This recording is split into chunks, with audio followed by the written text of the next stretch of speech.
মানুষের জীবনে উন্নতি লাভ করার জন্য তিনটি স্তম্ভের প্রয়োজন হয়। প্রথম স্তম্ভ শিক্ষা। এই শিক্ষা আমাদের জ্ঞান প্রদান করে। দ্বিতীয় স্তম্ভ ব্যবসা, যার দ্বারা আমরা ধন উপার্জন করি। তৃতীয় স্তম্ভ হলো আমাদের ঈশ্বর, আমাদের ইষ্ট। এনার সাথে যদি আমরা জুড়ে থাকতে পারি তাহলে এমন একটা মানসিক বল আপনি লাভ করবেন যেটা এই সংসারে আর কোথাও পাওয়া সম্ভব নয়। কিন্তু মানুষ অনেক সময় জীবনে এই তিনটি স্তম্ভ লাভ করা সত্ত্বেও সামনে অগ্রসর হতে পারেন না। তখনও জীবনে কঠিন পরিস্থিতি আসতেই থাকে। এমনটা ঠিক কেন হয়? কারণ সে জীবনে এই তিনটি স্তম্ভ লাভ করে নেয়, জীবনে প্রয়োগও করে, কিন্তু তার ভিতের কথা সে ভুলেই যায়। যেমন প্রথম স্তম্ভ অর্থাৎ শিক্ষা। এই শিক্ষার আধার হলো শুভ চেতনা। যদি অন্তরে শুভ চেতনা না থাকে তাহলে এই শিক্ষার কোনো গুরুত্ব থাকে না। দ্বিতীয় স্তম্ভ ব্যবসা। পরিশ্রম করে উপার্জন করতে হবে, এই কথাটা আমরা সবাই জানি এবং সবাই চেষ্টাও করি। কিন্তু ব্যবসা করতে করতে আমরা এটা ভুলে যাই আমাদের ব্যবহার কেমন হয়ে পড়েছে। এই ব্যবহার যদি শুভ হয় তাহলে আমাদের উপার্জন আস্তে আস্তে একটা স্থির জায়গায় এসে পৌঁছবে। এবং তৃতীয় স্তম্ভ আমাদের ভগবান। যদি ওনার শরণে আপনি যেতে চান তাহলে তার পূর্বে নিজের মা বাবাকে সেবা করুন, তাদের যত্ন করুন, তাদেরকে ভালোবাসুন, কারণ ওনারাই হলেন এই সংসারে আপনার সবথেকে বড় ইষ্ট। তাহলে তিন স্তম্ভের সাথে সাথে তাদের আধারকেও নিজের জীবনে প্রাধান্য দিন। কোনো সমস্যা আসবে না, জীবনে একের পর এক উন্নতি করবেন এবং এই মন প্রসন্ন হয়ে বলবে রাধা রাধা। সুখ, দুঃখ এবং শক্তি, এই তিন হলো এই সংসারের ত্রিদেবের মতো। আমাদের জীবনে যা কিছু ঘটছে এই তিনটির ভিত্তির উপরেই হচ্ছে। আসলে এই সংসারের একটা নিয়ম আছে, যখনই আপনি কিছু লাভ করেন এই সংসার আপনার পরীক্ষা নেয়। এটা জানার জন্য আপনার পরীক্ষা নেয় যে আপনি যা কিছুই লাভ করেছেন আপনি কি আদৌ সেটার যোগ্য কিনা। ঠিক সেইভাবেই এই সুখ, দুঃখ এবং শক্তি আপনার পরীক্ষা নিয়ে থাকে। যখন সুখ আসে তখন সে আপনার পরীক্ষা নেয় যে আপনার মধ্যে অহংবোধ জাগ্রত হয়নি তো। যদি অহংবোধ চলে আসে তাহলে সুখ সেখানেই সঙ্গ ত্যাগ করে। দুঃখ আপনার ধৈর্যের পরীক্ষা নিতে থাকে, আর যদি আপনার মধ্যে ধৈর্য না থাকে তাহলে এটা আপনাকে আরো বেশি দুঃখের গভীর অন্ধকারে ঠেলে দেবে। সেখানে শক্তি পরীক্ষা নেয় আপনার বিনম্রতার। যদি আপনি বিনম্র না হন তাহলে হয় এই শক্তি আপনার সঙ্গ ত্যাগ করবে, নয় এই শক্তি বিনম্রতার অভাবে আপনার পতনের কারণ হতে পারে। এই সংসারে যে কোনো ব্যক্তি যিনি এই পরীক্ষায় উত্তীর্ণ হয়ে থাকেন এই জীবনে তিনি সাফল্য লাভ করেন। আসুন আমার সাথে ভালোবেসে বলুন রাধা রাধা। ভয়ের সাথে আমরা সবাই পরিচিত, কষ্টও আমরা সবাই পেয়েছি। কখনো কখনো আমরা অসুস্থ হয়ে পড়ি, আর এমন সময় হলে মাতার মমতা, কখনো বাবার স্নেহ, কখনো বন্ধুদের পাশে থাকার অনুভূতি আমাদের রোগ নিরাময়ে সাহায্য করে। কখনো যদি আমরা নিরাশ হয়ে পড়ি, তখন যদি আমাদের কোনো আপনজন আমাদের দুটো ভালো কথা বলে তখন আমাদের মনোবল বেড়ে যায়। ঠিক তেমন সংসারের এই রঙ্গমঞ্চে যদি আপনি পীড়িত অনুভব করেন, কিছু শুভ কথা আলোচনা করুন, কিছু স্তুতি গান করুন, কিছু মুহূর্তের জন্য হলেও নিজের ইষ্টদেবের কথা স্মরণ করুন আর প্রার্থনা করুন। সাহস বাড়বে, শক্তিও বৃদ্ধি পাবে এবং সামনে এগিয়ে চলার পথও দেখতে পাবেন। তখন এই মন প্রসন্ন হয়ে বলবে রাধা রাধা। এই সংসারে কখনো কোনো ব্যক্তিকে তার বাইরের পোশাক দেখে বিচার করার চেষ্টা করবেন না, এটা খুব বড় ভুল করবেন। যেমন আমরা জীবনে অনেক সময় এমন করি, ধরুন কোথাও একটা গাছ দেখলাম, খুব বিশাল আকারের একটা গাছ যেটা মাটির থেকে অনেক উঁচুতে পৌঁছে গেছে। যার বিশাল শাখা আছে, সেগুলো দেখে আমরা ভাবি যে এই গাছে হয়তো কত সুস্বাদু ফল আছে। আমরা সেই গাছের পরিচর্যা করতে থাকি। আবার অন্যদিকে হলো একটি তৃণ, যেটা মাটি থেকে কিছুটা উঁচুতে পৌঁছেছে, কিন্তু সেই তৃণর নিচে, মাটির নিচে অত্যন্ত সুস্বাদু ফল বা সবজি জন্ম নেয়, যা আমাদের স্বাস্থ্যের পক্ষে অত্যন্ত উপকারী। সেই জন্য কখনো আবরণ দেখে কাউকে বিচার করতে চেষ্টা করবেন না। তার বদলে এটা বোঝার চেষ্টা করুন যে আপনার সামনে যে ব্যক্তি আছে বা বস্তু আছে, তার বিশেষত্ব কি। যদি এই বিশেষত্ব বোঝার ক্ষমতা আপনি অর্জন করেন, যদি এই শিল্প আপনি নিজের ভেতরে জাগ্রত করেন, তাহলে এই সংসারে বিশেষত্ব কি সেটা আপনি জানতে পারবেন। আর এই সমস্ত খেলা দৃষ্টি থেকে নয়, দৃষ্টিভঙ্গি থেকে জন্ম নেয়। দৃষ্টিভঙ্গি সবসময় শুভ রাখুন, আর আমার সাথে ভালোবেসে বলুন, রাধা রাধা। যখন আমরা কোনো বনে প্রবেশ করি, তখন এই সবুজ ঘাস দেখে, এই কোমল ঘাস দেখে আমাদের মন প্রফুল্ল হয়ে ওঠে। ভিন্ন ভিন্ন প্রজাতির ফুল, ভিন্ন ভিন্ন রঙের ফুল দেখে এই মন আনন্দে ভরে ওঠে।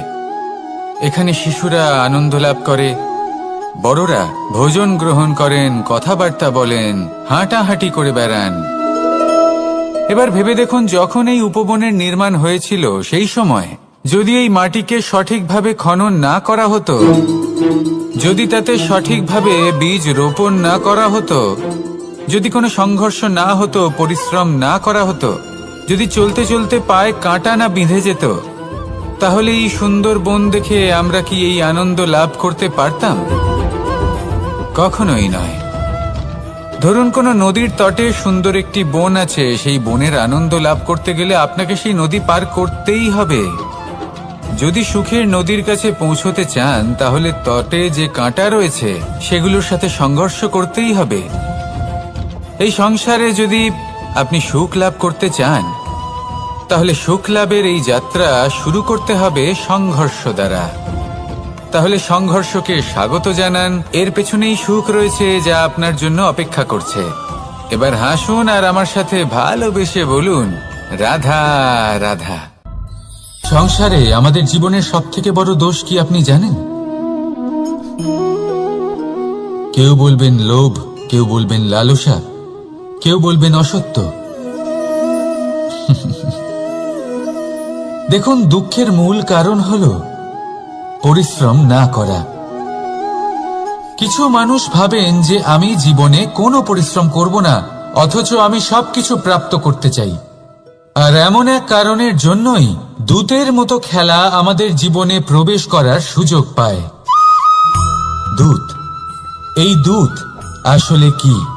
দূত অর্থাৎ কোনো পরিশ্রম ছাড়াই অন্য কেউ পরিশ্রম করে যা অর্জন করেছেন, যে সুখ সুবিধা অর্জন করেছেন, তা নিজের জন্য শুধুমাত্র একটা খেলার মাধ্যমে নিজের করে নেবার ইচ্ছে। আর এই ইচ্ছে অত্যন্ত বিনাশকারী হতে পারে। এই ইচ্ছে যদি আপনার বিবেক, আপনার মন, আপনার চেতনা, আপনার ভাবনা প্রবাহিত করে ফেলে, তারপরে আপনি চেষ্টা করতে শুরু করে দেবেন, আর সেইখান থেকেই আপনার পতন শুরু হবে। এই চেষ্টা করবেন যে অন্য কারোর জীবনের সমস্ত ধন, তার সমস্ত জীবন সম্পূর্ণভাবে নিজের করে নেওয়ার। কারণ প্রথমে আশা জাগ্রত হয়, আর এই আশা হতাশায় পরিণত হতে সময় লাগে না।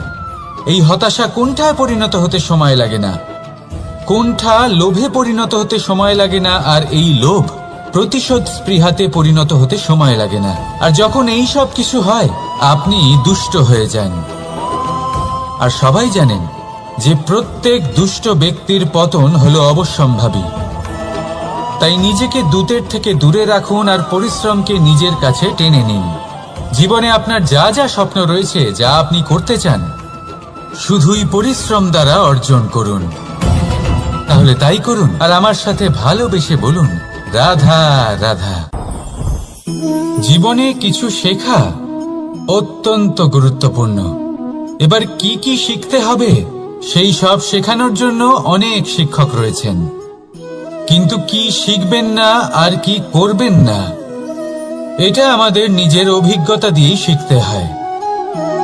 কিন্তু তার মানে এটা নয় যে যদি আপনাকে শিখতে হয় যে আগুনের তাপ কতটা, আপনাকে আগুনের মধ্যে হাত দিতে হবে না, অন্য কারোর অভিজ্ঞতা দ্বারাও শিখতে পারেন। প্রশ্ন শুধুমাত্র একটাই যে আপনি কি শিখতে চান নাকি চান না। যদি আপনি এটাই ভাবেন যে আমি শুধুই নিজের অভিজ্ঞতা দ্বারাই শিখতে চাই, তাহলে জীবনকাল ছোট মনে হবে, অনেক কিছুই শিখতে পারবেন না। তাই নিজের সাথে সাথে বড়দের অভিজ্ঞতা দ্বারাও শেখা শুরু করে দিন। এই সংসারের অভিজ্ঞতা দ্বারা শিখতে শুরু করে দিন। আর এটা নিশ্চিত রূপে শেখা আবশ্যক যে কখন কি করবেন না, কোথায় থামতে হবে আর কোথায় থামবেন না। তাহলে আসুন আর আমার সাথে ভালোবেসে বলুন, রাধা রাধা। ভোজন। এবার ভোজন সংগ্রহ করার জন্য মানুষ কি না করেন, সব সময় চেষ্টা করতে থাকেন। ফসল উৎপাদনের জন্য অনেক পরিশ্রম করতে থাকেন, কিন্তু অনেক সময় অনেক পরিশ্রম করার পরেও ফসল ভালো উৎপাদন হয় না। এর কারণ কি? কারণ হলো এটাই যে আপনি পরিশ্রম হয়তো অনেক করেছেন, কিন্তু আপনার নজর তো সেই বীজের দিকে ছিলই না যা আপনি রোপণ করেছেন। সেই জন্য সব সময় কোনো বীজ রোপণ করার আগে তাকে পরখ করে দেখুন, তা অত্যন্ত আবশ্যক। আর সেইভাবেই যখনই কোনো কর্মের প্রশ্ন আসে, তাহলে সেখানে শুধুমাত্র পরিশ্রম যথেষ্ট নয়, সেই কাজের প্রতি আপনার কর্তব্য কি, আপনার উদ্দেশ্য কি, সেটা জানা হলো অত্যন্ত গুরুত্বপূর্ণ। তাই কর্ম করুন, কিন্তু সেই কর্মের প্রতি আপনার যা উদ্দেশ্য তার মাহাত্ম্য বুঝতে চেষ্টা করুন। তাহলে আসুন আমার সাথে ভালোবেসে বলুন, রাধা রাধা। প্রশান্তি জড়িত নিদ্রা মানুষের জীবনের একটা অত্যন্ত গুরুত্বপূর্ণ সুখ এবং প্রয়োজনীয়তাও। দেখতে গেলে এই সংসারের প্রত্যেক পশু পাখি, প্রত্যেক জীব অবশ্যই নিদ্রা প্রাপ্ত করেন, কিন্তু মানুষ, যার মধ্যে বিচার বিবেচনা করার শক্তি অন্যদের থেকে অনেক বেশি, তার কিন্তু ঘুমের কিছু সমস্যা অবশ্যই হয়। কি বলেন, তাই তো? এবার এর কারণ কি? চিন্তা। এবার চিন্তা আমাদের সবার জীবনে আছে। আমরা সকলে জানি যে চিন্তা কখনো আমাদের সাহায্য করে না, তাও আমাদের জীবনে আছে। কেন? চিন্তার মাধ্যমে কি কখনো কোনো সমস্যার সমাধান হয়েছে? অর্থের চিন্তা করলে কি অর্থ লাভ হয়? ভবিষ্যতের চিন্তা করলে কি ভবিষ্যৎ ঠিক হয়ে যায়? স্বাস্থ্যের চিন্তা করলে কি স্বাস্থ্য নিজে থেকেই ঠিক হয়? হয় না। তাহলে এই সব কিছু থেকে আমাদের একটা ছোট্ট শিক্ষা অবশ্যই লাভ করা উচিত। আপনিও আপনার কাঁধ থেকে চিন্তার এই বোঝা নামিয়ে ফেলুন। আর ইচ্ছে, এই সব ইচ্ছে একত্রিত হয়ে আমাদের মনে চিন্তা উৎপন্ন করে। তাই এই চিন্তাগুলিকে ত্যাগ করুন। প্রকৃতির প্রেমের ওপর বিশ্বাস রাখুন। মনে রাখবেন, যিনি চিন্তা মুক্ত হবেন তিনি চিতা মুক্ত হবেন। সুখের নিদ্রা প্রাপ্ত করুন, আর নিদ্রায় যাবার আগে আমার সাথে ভালোবেসে বলুন, রাধা রাধা। মহাদেব সেই দেবতা যিনি মহান, যাকে দেবতাদের দেবতা বলা হয়, যিনি হলেন আমার আরাধ্য। কখনো আপনার মনে এই প্রশ্ন এসেছে যে শিবকেই কেন মহাদেব বলা হয়, অন্য কোনো দেবতাকে কেন বলা হয় না? সেই কারণ মহাদেবের মধ্যে, ওনার মধ্যে এমন এক বিশেষ গুণ রয়েছে যা অন্য কারণ নেই। তা হলো নিঃস্বার্থ হয়ে মানুষের সেবা করা। যদি প্রয়োজন পড়ে, যদি সৃষ্টির পথে বিনাশের কালো মেঘ ছেয়ে থাকে, তখন নিজের প্রাণের চিন্তা না করে হলাহল পান করার জন্য প্রস্তুত থাকেন মহাদেব। আর এই অদ্বিতীয় ত্যাগের জন্যই শিবকে মহাদেব বলে ডাকা হয়। এবার যদি কোনো মানুষও নিঃস্বার্থ ভাবনার দ্বারা নিজেকে অর্পণ করে দেয় এই জগতের কল্যাণের জন্য, মানুষের সেবার জন্য, তাহলে তিনিও মহাপুরুষ, মহামানব হতে পারেন। যদি কেউ অভুক্ত থাকেন, তাহলে নিজের থালা থেকে অর্ধেক খাবার তাকে দিয়ে দিন। যদি কেউ অসুস্থ হন, তাহলে তাকে সেবা করার, চিকিৎসা করার চেষ্টা করুন। এই জীবন শুধু নিজের জন্য নয়, অন্যদের প্রতি, সমস্ত সংসারের প্রতি উৎসর্গ করুন। যদি এইসব মানুষ শিখে যান, তাহলে তিনি মহাদেবের পথে অগ্রসর হতে পারেন। যদি মানুষ নিঃস্বার্থ ভাবনার দ্বারা এই সংসারের সেবা করতে শিখে যান, তাহলে তিনি নিশ্চিত রূপে মহামানব অবশ্যই হতে পারবেন। আসুন আমার সাথে ভালোবেসে বলুন, রাধা রাধা। স্বর্ণ, হিরে, মুক্ত, মানিক, এই সব কিছুকে আগে পাথর বলা হতো। তাহলে এমন কি হলো যে এদের রত্ন বলা হয়? আর রত্ন তা বাস্তবে আসলে কি? এটা হলো সেই পাথর যাকে আগে আগুনের তাপ সহ্য করতে হয়েছে, পরখ করা হয়েছে, যাচাই করা হয়েছে, এদের কাটার চেষ্টা করা হয়েছে, কিন্তু তারা কখনোই নষ্ট হয়নি, বরং তারা আরো উদ্ভাসিত হয়েছে, আরো উজ্জ্বল হয়েছে, এই সংসারে আরো প্রকাশ ছড়িয়ে দিয়েছে। সেই জন্য এরা হলো এত অমূল্য, সেই জন্য এরা হলো বহুমূল্য, সেই জন্য এদের রত্ন বলা হয়। এবার মানুষের কাছেও এই নির্বাচনের অধিকার রয়েছে যে আমরা শুধু পাথর হয়ে থাকব নাকি রত্ন হয়ে থাকব। কিভাবে? আমাদের জীবনেও অনেক সমস্যা রয়েছে, বাধা আছে, বিপত্তি আছে। আমরা সেই বাধার তাপে উত্তপ্ত হই, এই সমস্যা আমাদের কাটার চেষ্টা করে। অনেক মানুষ বিভিন্ন পরিস্থিতি আমাদের ভাঙার চেষ্টা করে, কিন্তু আমাদের নষ্ট হলে চলবে না। যেভাবে এই রত্ন সমস্যার সম্মুখীন হয়ে পাথর থেকে রত্ন হয়েছে, সেইভাবেই আমাদেরও আমাদের সমস্যার সম্মুখীন হয়ে রত্ন হয়ে উঠতে হবে, এই সংসারে প্রকাশের স্রোত হয়ে উঠতে হবে। তাহলে এটাই করুন আর আমার সাথে ভালোবেসে বলুন, রাধা রাধা। সংসারে সব থেকে বড় শক্তি আসলে কি? কেউ বলবেন শারীরিক শক্তি, কেউ বলবেন অস্ত্রের শক্তি, কেউ বলবেন জ্ঞানের শক্তি। ঠিক আছে, কিন্তু যদি আমি বলি সংসারের সব থেকে বড় শক্তি হলো শক্তি কোনো এক তথ্যের, আগে হ্যাঁ, তথ্য। এই তথ্য নিজেই কিন্তু খুব শক্তিশালী, অত্যন্ত শক্তিশালী অস্ত্র হলো এই তথ্য। আর সত্যি বলতে অনুচিত তথ্যের থেকে অনেক বেশি ঘাতক হলো অসম্পূর্ণ তথ্য। যেরকম আজ শাম্ব রুক্মির সাথে করেছে, ওকে অসম্পূর্ণ তথ্য দিয়েছে, তার ফলে বিনাশ হলো। যদি এইভাবেই আপনার কাছেও কোনো অসম্পূর্ণ তথ্য আসে, আর যদি আপনি তা পরখ না করে দেখেন, যাচাই না করে দেখেন, আর নিজের কর্ম করেন, তাহলে উত্থানের বদলে আপনি পতনের সম্মুখীন হবেন, বিকাশের বদলে আপনার বিনাশ হয়ে যাবে। মনে রাখবেন একটা অত্যন্ত গুরুত্বপূর্ণ কথা, সঠিক তথ্য পাওয়া সঠিক তথ্য দেওয়ার থেকে অনেক বেশি গুরুত্বপূর্ণ। আশা করি এই কথা আপনি বুঝেছেন। জীবনে যখনই কোনো তথ্য আপনি পাবেন, সেই বিষয়ে ভেবে দেখুন, পরখ করে দেখুন, যাচাই করুন, তারপর নিজের কর্ম করুন। আর আমার সাথে ভালোবেসে বলুন, রাধা রাধা। ধর্ম এবং প্রেম, এই দুই হলো একই মুদ্রার দুই পিঠ। যদি এদের মধ্যে কোনোটা নষ্ট হয়ে যায়, তাহলে দ্বিতীয়টাও থাকে না। কখনো ভেবেছেন এমন কেন হয়? তার জন্য আগে আপনাকে বুঝতে হবে যে ধর্ম আসলে কি। ধর্ম সেটাই যা এই সংসারের প্রত্যেক মানুষকে একে অপরের সাথে সুখ এবং শান্তিতে থাকতে প্রেরণা যোগায়। এই প্রেরণার আধার হলো প্রেম। প্রেম সেটাই যা আপনার মধ্যে অন্য কারোর প্রতি করুণাবোধ জাগিয়ে তোলে, সম্মান জাগিয়ে তোলে। এবার যদি প্রেম চলে যায়, তাহলে সবার আগে বিনাশ হবে সম্মান আর করুণাবোধের। এবার যেখানে না প্রেম রয়েছে, না সম্মান রয়েছে, না করুণা রয়েছে, সেখানে ধর্ম কিভাবে বাস করবে? অশুভ ইচ্ছে জাগ্রত হয়ে ওঠে, ক্রোধ জাগ্রত হয়ে ওঠে, অহংকার জাগ্রত হয়ে ওঠে, আর তারপর আরম্ভ হয় অধর্মের।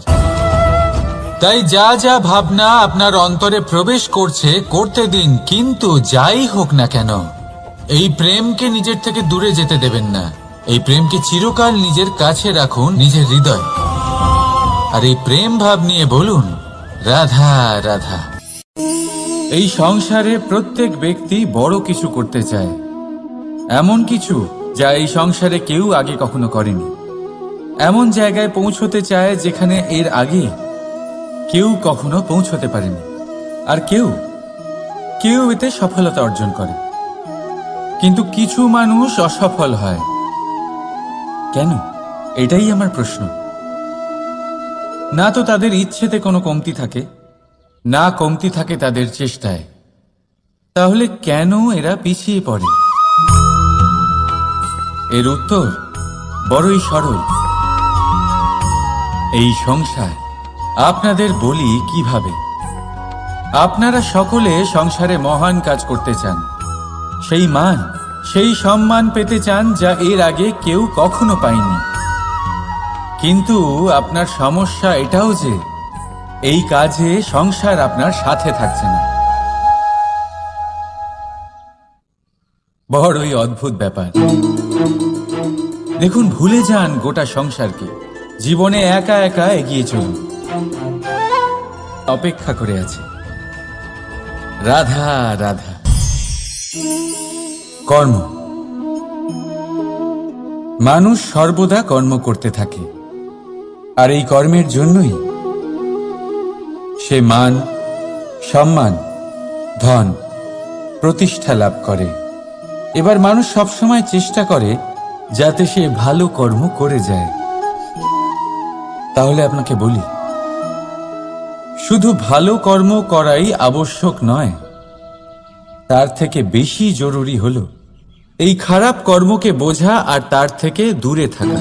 কারণ যখনই আপনি কোনো সঠিক কাজ করেন বা ভালো কাজ করেন, কেউ তা মনে রাখে না। কিন্তু এই সংসারে বিষয়টা হলো এরকম, আপনি একটা খারাপ কর্ম করুন আর সেটা সবার মনে থাকে। এই খারাপ কর্ম কাজলের এক কৌটোর মতো হয়। আপনি যতই চেষ্টা করুন বাঁচিয়ে ব্যবহার করার, কিন্তু এই কালিমা কোথাও না কোথাও অবশ্যই লেগে থাকে। সেই জন্য জীবনে ভালো কর্ম অবশ্যই করুন, কিন্তু তার থেকেও বেশি জরুরি হলো এই খারাপ কর্মের থেকে দূরত্ব বজায় রাখা। আর এটা অবশ্যই করবেন। রাধা রাধা। সংসারে সমস্ত জায়গায় এই ব্যবসা চলতে থাকে। কিছু পাওয়ার জন্য কিছু দিতে হয়, লাভের জন্য কিছু বিনিয়োগ করতে হয়। যদি কারোর অনুভূতি জানতে হয়, তাহলে নিজের অনুভূতিকে ব্যয় করতেই হবে। এবার দেখুন না, কারোর আসল চেহারা যদি জানতে হয়, তাকে স্বাধীনতা দিয়ে দেখুন। যদি কারোর মনের শুদ্ধতা জানতে হয়, তাহলে তাকে ঋণ দিন। যদি কারোর গুণ জানতে হয়, তাহলে তার সাথে একসঙ্গে বসে ভোজন করুন। যদি কারোর ধৈর্যের পরীক্ষা নিতে হয়, তাহলে তাকে তার প্রিয় কাজ করতে বারণ করে দেখুন। যদি কারোর ভালো দিক জানতে হয়, তাহলে তার থেকে পরামর্শ নিয়ে দেখুন। এক অনুভূতির বদলে অন্য এক অনুভূতি বিনিময় করতে হয়। কিন্তু এই সংসারে একটাই এমন অনুভূতি আছে যেটা দেখার জন্য, যেটা পাওয়ার জন্য আপনাকেও ঠিক সেই অনুভূতিটাই দিতে হবে, আর সেটা হলো প্রেম। যদি কারোর ভালোবাসা দেখতে হয়, তাহলে তাকে নিঃস্বার্থ ভালোবাসা দিন। যদি কারোর থেকে ভালোবাসা পেতে চান, তাহলে তাকে নিঃস্বার্থ পরিশুদ্ধ ভালোবাসা দিন। রাধা রাধা। কথায় আছে, সময়ের পূর্বে আর ভাগ্যের বেশি কেউ কিছুই পায় না। এবার এর মানে কি এটাই যে আপনি শুধুমাত্র সময়ের অপেক্ষা করবেন, সবকিছু নিজের ভাগ্যের ওপর আর কপালের ওপরে ছেড়ে দেবেন, নিজে কিছুই করবেন না? যদি আপনি এরকম করেন, তাহলে আপনি একটা বস্তু অবশ্যই পাবেন: নিরাশা, অসফলতা। এবারে আপনি বলবেন, যদি সবকিছুই ভাগ্য আর সময়ের ওপরে নির্ভরশীল হয়, তাহলে আমরা কি বা করতে পারি? করতে পারেন চেষ্টা, পরিশ্রম। এই চেষ্টাই আপনার জীবনে সেই সময়কে আপনার কাছে টেনে নিয়ে আসে, সেই সময়ে যার অপেক্ষা আপনি করছেন। আর এই ভাগ্য তার সামনেই নত হয় যে সর্বদা পরিশ্রম করতে থাকে। রাধা রাধা। এই পদ্ম ফুল দেখতে পাচ্ছেন? এর অভ্যেস হলো জলস্তরের ওপরে ভাসা। সেই জন্য জলাশয়ের জলস্তর যখন বৃদ্ধি পায়, এই যে ফুলের কাণ্ড দেখছেন সেটাও বাড়তে থাকে, যাতে এই ফুল জলস্তরের ওপরে থাকে। কিন্তু যখন সেই জলাশয়ে জলস্তর নামতে থাকে, সেই কাণ্ড নিজেকে ছোট করতে পারে না, আর এই ফুল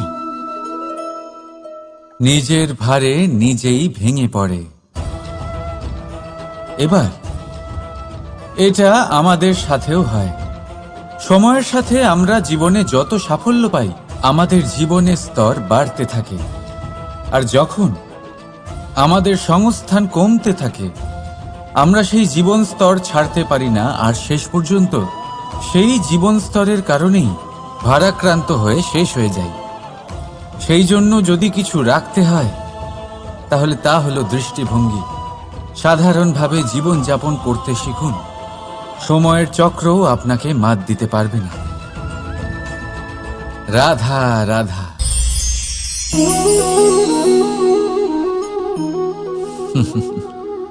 সময়, এই সময় না কোনো ব্যক্তি, না জীব, না বস্তু, তাও সময় জীবিত থাকে। এই সময়ে না জল, না অগ্নি, আর না বায়ু, কিন্তু তাও আমাদের জীবনের আধার এই সময়। দেখতে গেলে মানুষ এই সময়ের হাতের খেলনা। কখনো আমাদের সময় ভালো হয়, আবার কখনো খারাপ। কেউ সময় আসার প্রতীক্ষা করে, আবার কেউ সময় যাওয়ার প্রতীক্ষা করে, কিন্তু এই সময় কারোর হাতে ধরা দেয় না। এই সময় যা কেউ দেখতে পায় না, এটা সবাইকে সবকিছু দেখিয়ে যায়। দেখিয়ে যায় যে আপনকে আর পরকে, আমাদের শুভাকাঙ্ক্ষীকে আর ক্ষতিকে চায়, আমাদের মিত্রকে আর আমাদের শত্রুকে। এই সময় আপনাকে দেখায় যে আপনি কতটা শক্তিশালী, সেই সময় আপনাকে দেখিয়ে যাবে আপনি কতটা দুর্বল। এই সময় সব কিছু দেখিয়ে যায়। তাই এই সময় যা এতটা শক্তিশালী, তা আমরা নষ্ট কেন করি? ভেবে দেখুন। এবারে উঠুন আর এই সময়ের সম্পূর্ণ ব্যবহার করুন। এই সময়ের সদ্ব্যবহার করুন, কারণ এই সময়কে ব্যবহার করাটাই আপনার হাতে রয়েছে, আর কিচ্ছু না। আর এই সময় একবার বয়ে গেলে, তখন যাই করুন না কেন, কখনো ফেরত আসবে না। সময়ের সদ্ব্যবহার করুন আর সবার মধ্যে আনন্দ ছড়ান। আর আসুন আমার সাথে ভালোবেসে বলুন, রাধা রাধা।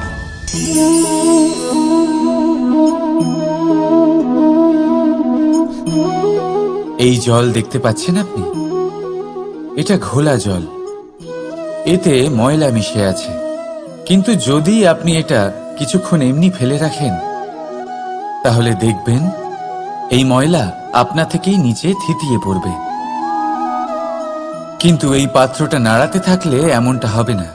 শান্ত ছেড়ে দেবেন, তবেই এই ময়লা নিজেই নিচে চলে যাবে। ঠিক সেইভাবেই যখন আমাদের জীবনে কোনো সমস্যা আসে, কোনো অশান্তির সৃষ্টি হয়, তখন উত্তেজিত হয়ে পড়লে, নিজের সংযম হারিয়ে ফেললে আমরা এর সমাধান পাব না। শান্ত থাকলে তখনই সমস্যার সমাধান পাব। তাই মনে রাখবেন, ধৈর্য আর সংযম দ্বারা শান্ত মনে বিচার করলে যত বড়ই সমস্যা হোক না কেন, তার সমাধান আপনি অবশ্যই পাবেন।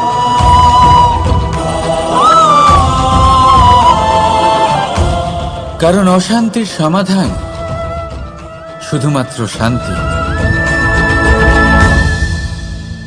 রাধা রাধা। প্রজাপতি আকাশে উড়ে বেড়ায়, সে সুন্দর ফুলের রস আস্বাদন করে, উন্মুক্ত উড়ে বেড়ায়, কিন্তু তারও বিপদ কম কিছু নেই। যেমন হলো পতঙ্গ, জন্তু এই প্রজাপতিকে নিজের আহার করে নেয়। তাকে এদের থেকে সাবধানে থাকতে হয়। সত্য হলো এটাই যে এই প্রজাপতি ততদিনই সুরক্ষিত থাকে যতদিন এদের পাখনা বৃদ্ধি পায় না।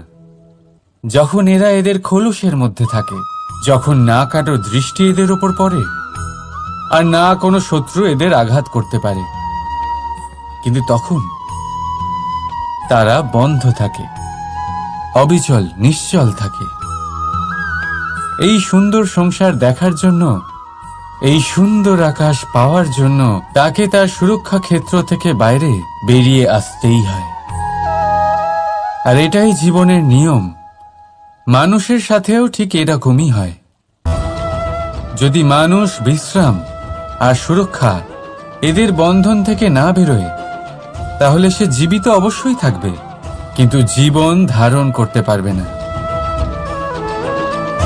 কারণ যদি জীবনে বড় কিছু করতে হয়, বড় কোনো কিছু পেতে হয়, সাফল্যের শিখর অবধি পৌঁছতে হয়, তাহলে সর্বপ্রথম আপনাকে নিজের সুরক্ষা ক্ষেত্র থেকে বেরিয়ে আসতেই হবে। এই আরামকে ত্যাগ করতেই হবে। তবেই আপনি সফল হতে পারবেন।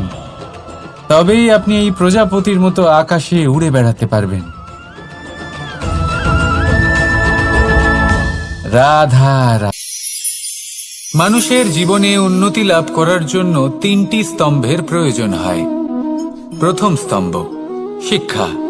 এই শিক্ষা আমাদের জ্ঞান প্রদান করে। দ্বিতীয় স্তম্ভ ব্যবসা, যার দ্বারা আমরা ধন উপার্জন করি। তৃতীয় স্তম্ভ হলো আমাদের ঈশ্বর, আমাদের ইষ্ট। এনার সাথে যদি আমরা জুড়ে থাকতে পারি, তাহলে এমন একটা মানসিক বল আপনি লাভ করবেন যেটা এই সংসারে আর কোথাও পাওয়া সম্ভব নয়। কিন্তু মানুষ অনেক সময় জীবনে এই তিনটি স্তম্ভ লাভ করা সত্ত্বেও সামনে অগ্রসর হতে পারেন না। তখনও জীবনে কঠিন পরিস্থিতি আসতেই থাকে। এমনটা ঠিক কেন হয়? কারণ সে জীবনে এই তিনটি স্তম্ভ লাভ করে নেয়, জীবনে প্রয়োগও করে, কিন্তু তার ভিতের কথা সে ভুলেই যায়। যেমন প্রথম স্তম্ভ অর্থাৎ শিক্ষা। এই শিক্ষার আধার হলো শুভ চেতনা। যদি অন্তরে শুভ চেতনা না থাকে, তাহলে এই শিক্ষার কোনো গুরুত্ব থাকে না। দ্বিতীয় স্তম্ভ ব্যবসা। পরিশ্রম করে উপার্জন করতে হবে, এই কথাটা আমরা সবাই জানি এবং সবাই চেষ্টাও করি। কিন্তু ব্যবসা করতে করতে আমরা এটা ভুলে যাই আমাদের ব্যবহার কেমন হয়ে পড়েছে।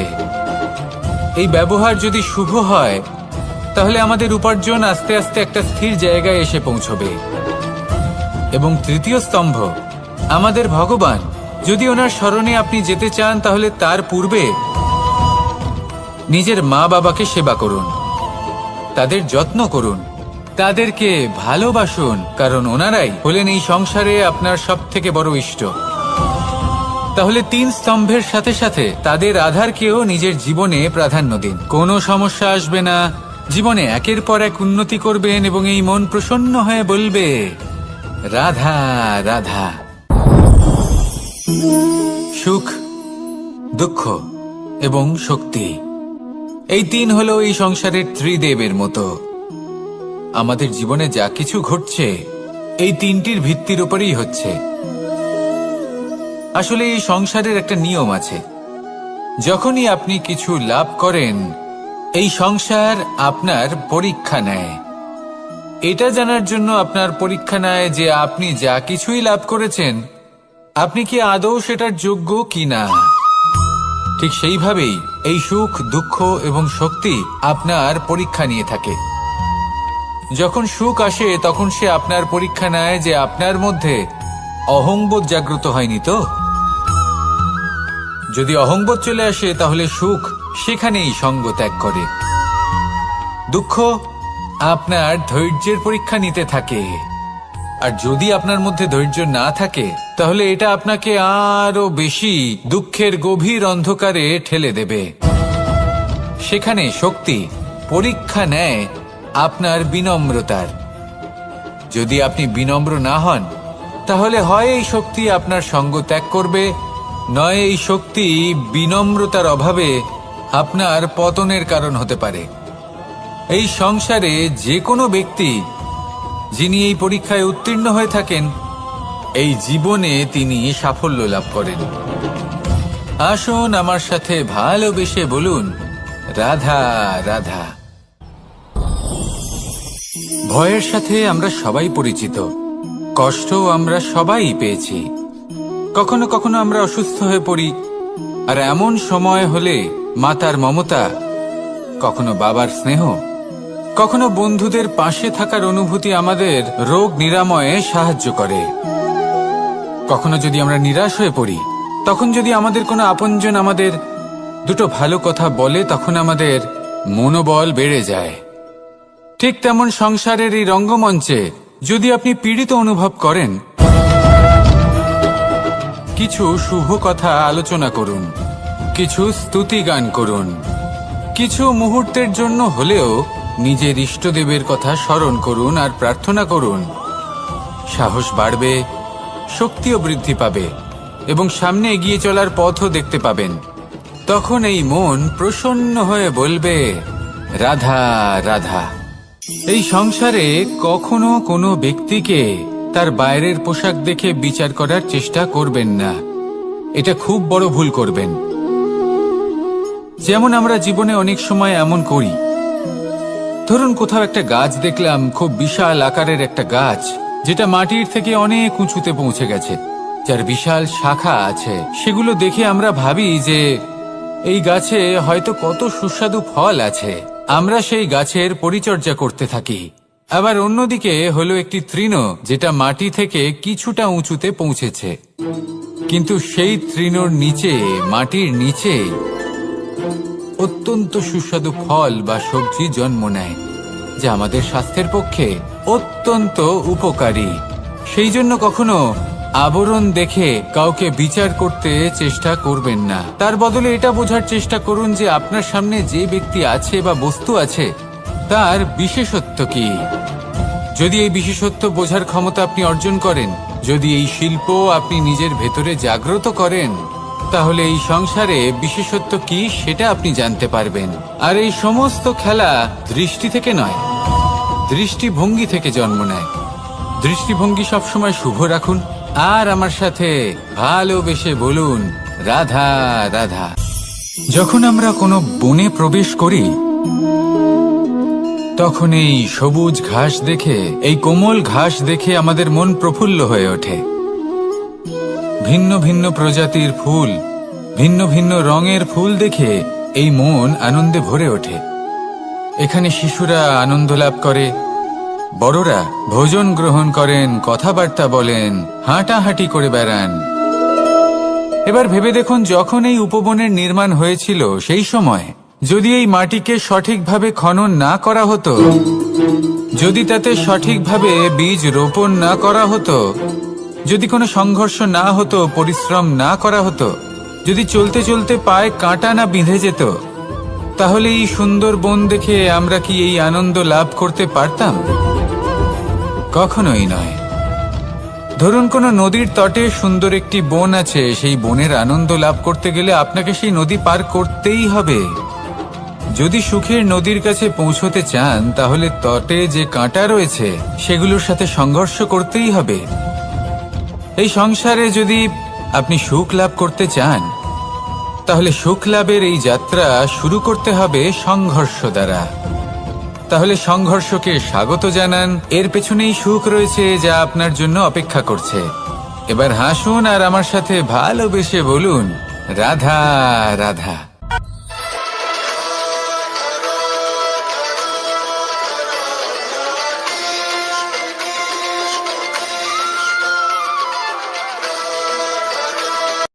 কোন ব্যক্তির ব্যক্তিত্ব কিভাবে তৈরি হয়? আপনার কি মনে হয় যে ব্যক্তি জন্ম থেকে তার স্বভাব নিয়ে জন্মায়, নাকি আপনার মনে হয় যে এই প্রকৃতি ব্যক্তির জন্য তার নিয়তি রচনা করে? না, এরকম একেবারেই হয় না। আমি আপনাকে বোঝাচ্ছি। যখনই বৃষ্টি পড়ে, কোনো বিন্দুর দিকে দেখবেন। এবার এই বিন্দু যেখানে পড়ছে তার উপরে নির্ভর করছে তারপর কি হবে। যদি এই বিন্দু পড়ে কোনো ক্ষেতের ওপরে, তাহলে কোনো নতুন ফসলের জন্ম দেবে। যদি সে গরম কড়াইতে পড়ে তাহলে বাষ্পীত হবে। যদি সে কোনো সাপের মুখের ভেতরে পড়ে তাহলে বিষ তৈরি হবে। ঝিনুকের ভেতরে পড়লে মুক্তো তৈরি হবে। যদি কোনো পাতার ওপরে পড়ে তাহলে শিশির তৈরি হবে। একই বিন্দু, কিন্তু তার সঙ্গত তার ভবিষ্যৎ এবং ব্যক্তিত্ব নির্ধারণ করবে। এবার এটা তো শুধুমাত্র এক বিন্দু, তার কাজ হলো শুধুমাত্র পড়া। কোথায় সেটা সেও নির্ধারণ করতে পারে না। কিন্তু আপনি হলেন মানুষ। আপনি বাছাই করতে পারবেন যে আপনার সঙ্গী কারা হবে, কাদের সাথে আপনি মেলামেশা করে বড় হবেন। তাই তা ভালোভাবে করুন, কারণ এই নির্বাচন আপনার হাতে, কারণ এই জীবন আপনার, ভবিষ্যৎ আপনার। এবার আপনি মহান হতে চান কি না তার নির্ণয় আপনাকেই করতে হবে। আসুন আমার সাথে ভালোবেসে বলুন, রাধা রাধা।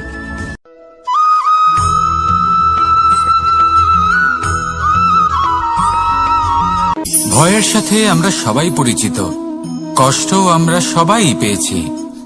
কখনো কখনো আমরা অসুস্থ হয়ে পড়ি, আর এমন সময় হলে মাতার মমতা, কখনো বাবার স্নেহ, কখনো বন্ধুদের পাশে থাকার অনুভূতি আমাদের রোগ নিরাময়ে সাহায্য করে। কখনো যদি আমরা নিরাশ হয়ে পড়ি, তখন যদি আমাদের কোনো আপনজন আমাদের দুটো ভালো কথা বলে, তখন আমাদের মনোবল বেড়ে যায়। ঠিক তেমন সংসারের এই রঙ্গমঞ্চে যদি আপনি পীড়িত অনুভব করেন, কিছু শুভ কথা আলোচনা করুন, কিছু স্তুতি গান করুন, কিছু মুহূর্তের জন্য হলেও নিজের ইষ্টদেবের কথা স্মরণ করুন আর প্রার্থনা করুন। সাহস বাড়বে, শক্তিও বৃদ্ধি পাবে এবং সামনে এগিয়ে চলার পথও দেখতে পাবেন। তখন এই মন প্রসন্ন হয়ে বলবে, রাধা রাধা।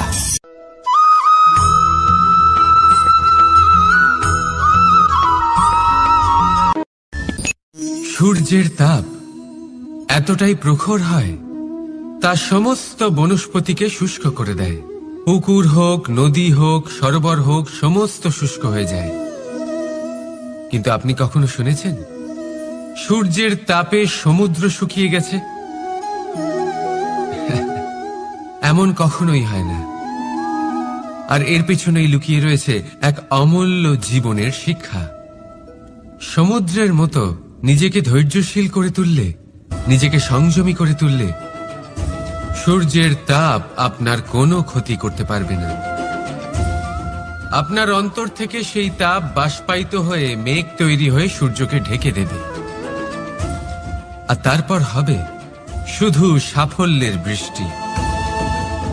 তাহলে আসুন আর আমার সাথে ধৈর্যের সাথে বলুন, রাধা রাধা।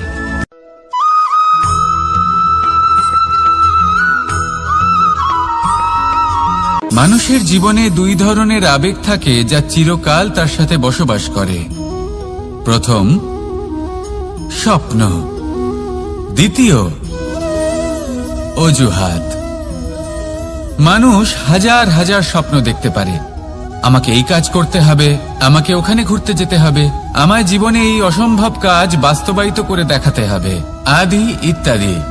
এবার ঠিক যেমন স্বপ্ন দেখেন, সেইভাবে অজুহাতও খুঁজে নিয়ে আসেন। আমি এই স্বপ্ন পূরণ করতে পারলাম না, কারণ আমাকে কেউ সাহায্যই করল না, কারণ আমি দুর্বল হয়ে পড়েছিলাম, কারণ আমার কাছে সময়ই ছিল না, আদি ইত্যাদি। এবার সাফল্য এবং অসফলতার মাঝখানে এই ধরনের সংঘর্ষ হতে থাকে। সাফল্য তখন লাভ করা সম্ভব যখন আপনার স্বপ্ন আপনার অজুহাতের থেকে অনেক বড় হয়, আর অসফলতা তখন পাবেন যখন আপনার অজুহাত আপনার স্বপ্নের থেকে অনেক বড় হয়। আপনি যদি সাফল্য লাভ করতে চান, তাহলে চেষ্টা করতে থাকুন, পরিশ্রম করুন। যদি অসফল হন, তাহলে ভয়ভীত হওয়ার কোনো প্রয়োজন নেই। নিজের ভুল বুঝুন, তাকে শুধরে নিন, আবার চেষ্টা করুন। কিন্তু যদি নিজের জীবনে অজুহাত নিয়ে আসেন, তখন স্বপ্ন কখনো পূরণ হবে না।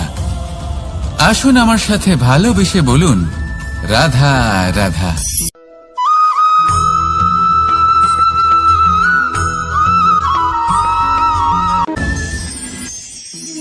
মানুষ অসুস্থ কেন হন?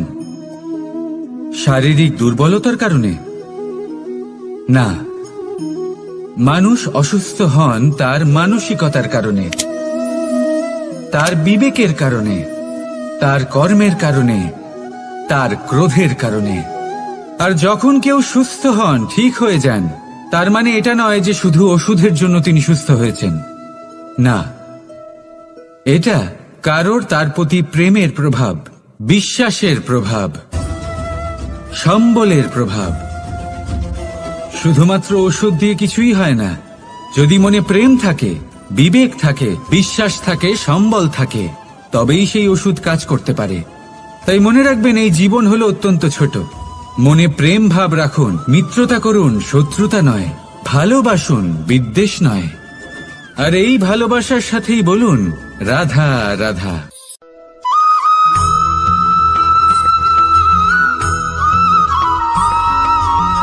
জীবন কিসের উপর নির্ভরশীল?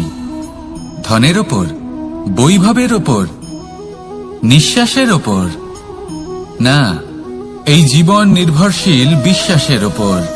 বিশ্বাস নিজের ওপর, বিশ্বাস আমাদের আপনজনের ওপর। কিন্তু যখন এই বিশ্বাস ভেঙে যায়, তখন মানুষের মনও ভেঙে যায়, আর তারপর সে অন্য কিছু করতেই পারে না।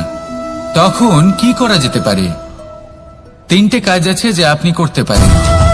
প্রথম, ভালোবাসা। যাকে আপনি ভালোবাসেন, যারা আপনাকে ভালোবাসে, ভুল যারই হোক না কেন, তার কাছে ক্ষমা চাইতে কখনোই সংকোচ বোধ করবেন না। দ্বিতীয় হলো বিশ্বাস। যারা আপনাকে ভালোবাসেন, আপনাকে বিশ্বাস করেন, তাদের বিশ্বাস কখনো ভাঙবেন না। তৃতীয় হলো আশা। যারা আপনাকে ভালোবাসেন, আপনাকে বিশ্বাস করেন, তাদের আশা আপনার সাথে জড়িত। তাদের থেকে কখনো কিচ্ছু লুকোবেন না। এই 3টে কাজ করুন, আর এই জীবন সুপ্রসন্ন হয়ে বলবে রাধা রাধা।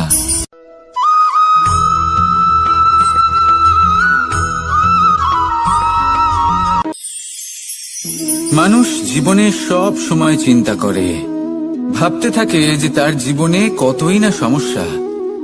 তারপরে নিজের আশেপাশে দেখে আর ভাবে যে সবাই কত প্রসন্ন, শুধু আমার জীবনেই সমস্যা আছে। কিন্তু বিষয়টা তা নয়। শুধু প্রত্যেক ব্যক্তিরই নয়, প্রত্যেক প্রাণীরও জীবনে সমস্যা আছে। এবার মানুষ একটা পাখিকে দেখে এটাই ভাবে যে এদের জীবন কতটা সহজ। কোন দেশেরই সীমারেখা এদের ওপর লাগু হয় না। কোথায় থাকবে সেই নিয়েও কোনো ভাবনা নেই। কত শান্তির জীবন এদের। তারপর সে একটা পিঁপড়েকে দেখে আর এটা ভাবে কি অসাধারণ, এদের তো সারা জীবনই মাটির উপরেই অতিবাহিত হয়, খাবারটাও মাটিতেই পেয়ে যায়।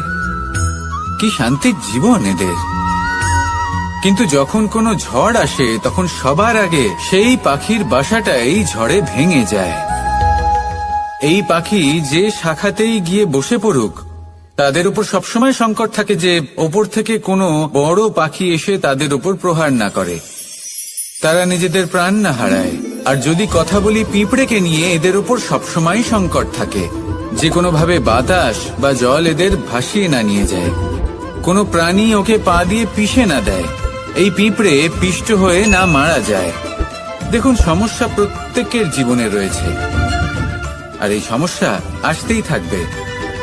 এর অর্থ এটা নয় যে এই সমস্যার সম্মুখীন হওয়া যায় না, এর সমাধানও সম্ভব নয়। প্রত্যেক সমস্যার সমাধান অবশ্যই আছে, শুধু শান্ত মনে সেটা খুঁজে বের করতে হবে। তাহলে সেটাই করুন, প্রত্যেক সমস্যার সমাধান করতে থাকুন। যত সমাধান করবেন, জীবন আনন্দময় হয়ে উঠবে। যদি সমাধান না করেন, তাহলে আজীবন দুঃখই পেতে থাকবেন। আসুন আমার সাথে ভালোবেসে বলুন রাধা রাধা।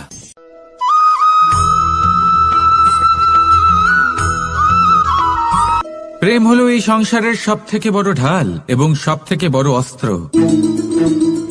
এই প্রেম ছাড়া না কোনো ন্যায় হয়, আর না কোনো শাস্ত্র, না জীবন আছে, আর না অন্ত। এবার যদি এই প্রেম মনের মধ্যে বাস করতে শুরু করে, তাহলে কখনো কোনো সমস্যাই হবে না। আর যদি হয়েও থাকে, তাহলে তা স্থায়ী হবে না। এই প্রেম কি না করতে পারে? এই প্রেম সমস্ত সমস্যা মিটিয়ে ফেলতে পারে। আপনার মনের মধ্যে অহংকারকেও বিনাশ করে দিতে পারে। আপনাকে সাক্ষাৎ ঈশ্বরের সাথে দেখা করাতে পারে। তাই প্রেমের দ্বারা প্রয়াস করতে থাকুন। এই সংসারের প্রত্যেক মানুষকে, প্রত্যেক বস্তুকে, প্রত্যেক জীব জন্তুকে ভালোবাসবেন। আর এই প্রেমের দ্বারাই বলুন রাধা রাধা।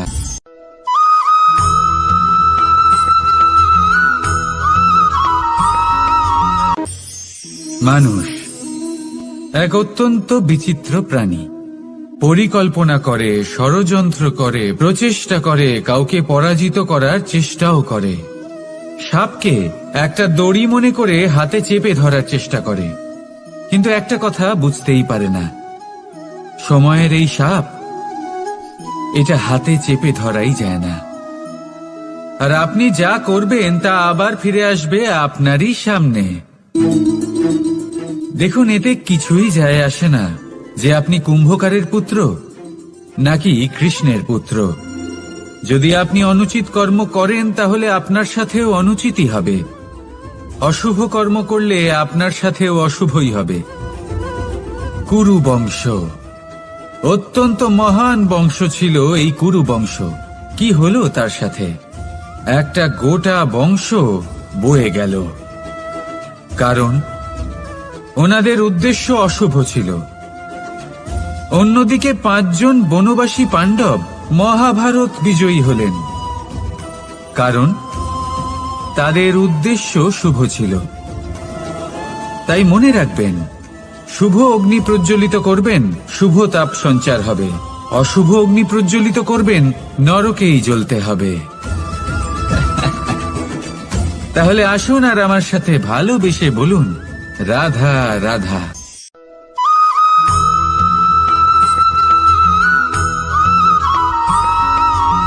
প্রেম এই সংসারে এসেছিল এই সংসারকে প্রেমের শিক্ষা দেওয়ার জন্য, এই জীবনের সুখের অনুভূতি আসলে কি তা শেখানোর জন্য। কিন্তু যদি সত্যি কথা বলি, তো আমি নিজেই প্রতিদিন প্রেমের নতুন নতুন স্বরূপ দেখতে পাই। প্রেমের একটা নতুন অনুভূতি প্রত্যেক নতুন দিনে। আর তার কারণ হলো এই প্রেম অনন্ত, এ হলো দৈব। প্রেম হলো এই সংসারের সবথেকে বড় ঢাল এবং সবথেকে বড় অস্ত্র। এই প্রেম ছাড়া না কোনো ন্যায় হয় আর না কোনো শাস্ত্র, না জীবন আছে আর না অন্ত। এবার যদি এই প্রেম মনের মধ্যে বাস করতে শুরু করে, তাহলে কখনো কোনো সমস্যাই হবে না। আর যদি হয়েও থাকে, তাহলে তা স্থায়ী হবে না। এই প্রেম কি না করতে পারে? এই প্রেম সমস্ত সমস্যা মিটিয়ে ফেলতে পারে। আপনার মনের মধ্যে অহংকারকেও বিনাশ করে দিতে পারে।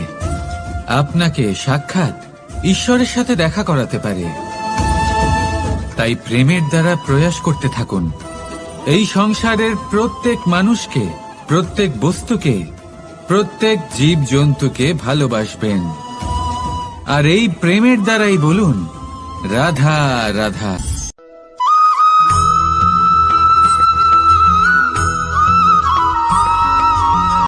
জীবনে এমন কিছু কাজ রয়েছে যা আপনাকে একাই করতে হয়, আর এমন কিছু কাজ রয়েছে যা আপনাকে একসাথে মিলে করতে হয়, একজোট হয়ে, সঙ্গবদ্ধ হয়ে। এবার সঙ্গবদ্ধ বলতে কি বোঝাতে চাইছি? আমি তাদের কথা বলছি না যারা বাস্তবিকভাবে একে অপরের সাথে কাজ করেন। আমি তাদের কথা বলছি যারা একে অপরের থেকে দূরে থেকেও একে অপরকে বিশ্বাস করেন। আমি আগেও বলেছিলাম, সমস্ত বিশ্বের আশা বিশ্বাসেই বসবাস করে, তাই না? তাই যেখানে সমস্ত বিশ্ব আছে, সমস্ত সংসার আছে, সেইখানেই বিশ্বাস রয়েছে। তাই আপনার আশেপাশে এমন দল সঙ্গবদ্ধ করুন যাদের আপনার উপর বিশ্বাস আছে আর যাদেরকে আপনি বিশ্বাস করতে পারেন। তাহলে আসুন আর আমার সাথে ভালোবেসে বলুন রাধা রাধা।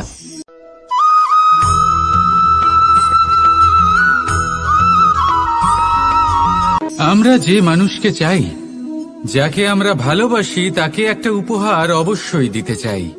এমন এক উপহার যা ওনার ভালো লাগবে, যা শ্রেষ্ঠ হবে, অতি প্রিয় হবে। বহুমূল্য হবে বা বলতে পারেন মূল্যবান হবে। তাই আমরা কি করি, আমরা বাজারে যাই, তার জন্য স্বর্ণ, আভূষণ, হিরে, মুক্ত এইসব নিয়ে আসি। কিন্তু এটাই কি সর্বশ্রেষ্ঠ উপহার? কখনোই না। সর্বশ্রেষ্ঠ উপহার হল স্বাধীনতা, তাকে নিজের মনের মতো বাঁচার স্বাধীনতা। যদি আপনি কাউকে স্বাধীনতা না দিতে পারেন, তাহলে সে কোথাও না কোথাও বন্দী হয়ে যায়, তার বিকাশ কোথাও না কোথাও আটকে যায়। কিন্তু যদি আপনি কাউকে স্বাধীনতা দিতে পারেন, তাহলে আপনি দেখবেন ও সমস্ত সংসারকে, এই জীবনকে নিজের দৃষ্টিভঙ্গি দিয়ে দেখবে, বুঝবে যে কোনটা হলো উচিত আর কোনটা হলো অনুচিত, আর এটাই হলো সর্বশ্রেষ্ঠ। আর এবার যদি কাউকে স্বাধীনতার মাধ্যমে এত বড় একটা শক্তি দিতে পারেন, তাহলে আপনি আমাকে বলুন, এর থেকে বড় উপহার আর কি হতে পারে? আসুন আর আমার সাথে ভালোবেসে বলুন, রাধা রাধা।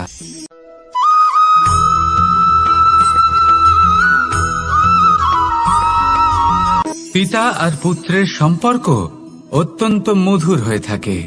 পিতা স্বপ্ন দেখেন, তাকে পূর্ণ করার সকল সম্ভাব্য চেষ্টা করেন, কিন্তু তাও অনেক সময় ওনার স্বপ্ন অপূর্ণ থেকে যায়। তখন পিতা ভাবেন যে স্বপ্ন উনি পূর্ণ করতে পারেননি, ওনার সন্তান তা অবশ্যই পূরণ করবে। যে স্থানে উনি কখনো পৌঁছতে পারেননি, সেই স্থানে ওনার পুত্র অবশ্যই পৌঁছবে।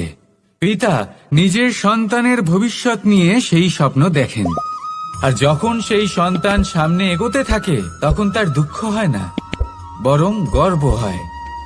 ওনার ভালো লাগে এটা দেখে যে ওনার সন্তান অনেক উন্নতি করছে।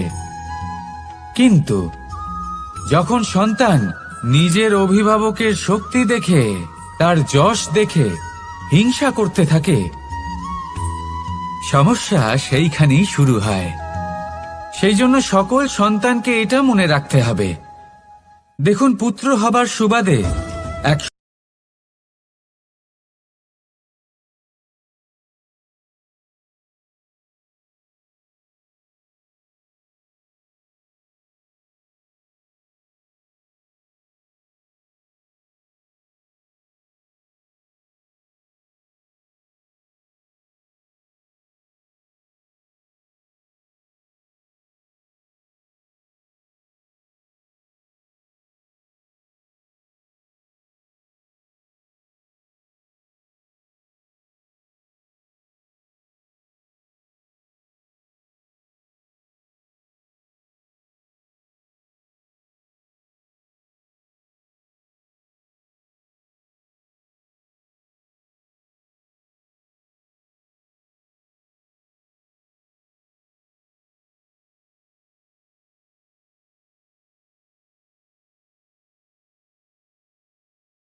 আমরা যখনই কোনো যাত্রায় যাব বলে মনে করি তখনই আমরা প্রস্তুত থাকি আসন্ন বিপদের জন্য বা সংকটের জন্য।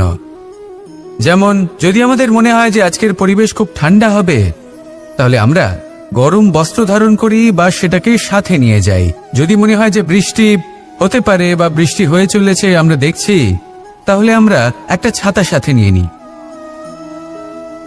আমরা প্রস্তুত থাকতে চাই এবং এটাই উচিত, এবং সেই কারণেই আমরা যাত্রায় সাফল্য লাভ করি।